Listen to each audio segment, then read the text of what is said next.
So, Mr. Milholland, when you on March 4th, when you discover the tapes are destroyed, March 4th, 2014, the backup tapes are destroyed, you testified in the TIGTA investigation that you were blown away by the fact that your directive wasn't followed. What did you do then? Did you, and I guess in specifically what I'm asking is, did you have any conversations with your direct report, Mr. Tribbiano's office, or the person who runs Mr.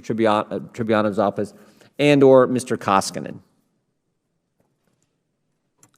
At that particular time, the TIGTA investigation was still going on, so I was not allowed to talk about the conversation I had with TIGTA until after the report was released. But when you, okay, so when you learned that the tapes had been destroyed, your directive wasn't followed, you had no conversation with the commissioner? No. Have you had subsequent to when it became public, have you had conversation with the commissioner? Yes, sir. About this specific issue? In the general conversation around backup tapes, yes, sir. And that's what I was trying to correct earlier. We have retained backup tapes for indefinitely since that email was issued. Those were off of the exchange system, which is the primary email system of the enterprise. I get that, but I'm asking more specific. Did you have a conversation with Mr. Koskinen and say, look, I gave a directive, it wasn't followed, 422 tapes, backup tapes were destroyed, we no longer have those records at all?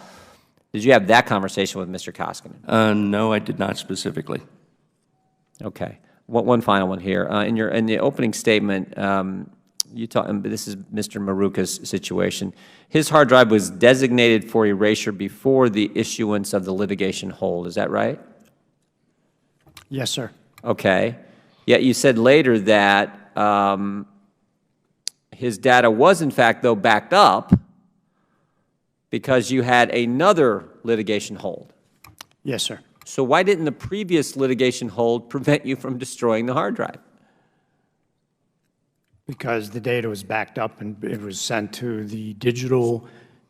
What happens is when the attorneys request the information, it goes into their I might be calling it the wrong thing, their e-discovery system where they can access the data and do whatever they need to do for discovery purposes. And just to be clear, a litigation hold doesn't trigger preservation of hard drives, that only triggers it goes to a backup? No, sir. It preserves the records for use in the litigation. And the best record would be the hard drive, not the backup, but under this situation, you didn't do that? The records are what was on the hard drive and backed up at that point in time. Will the gentleman yield? Sure.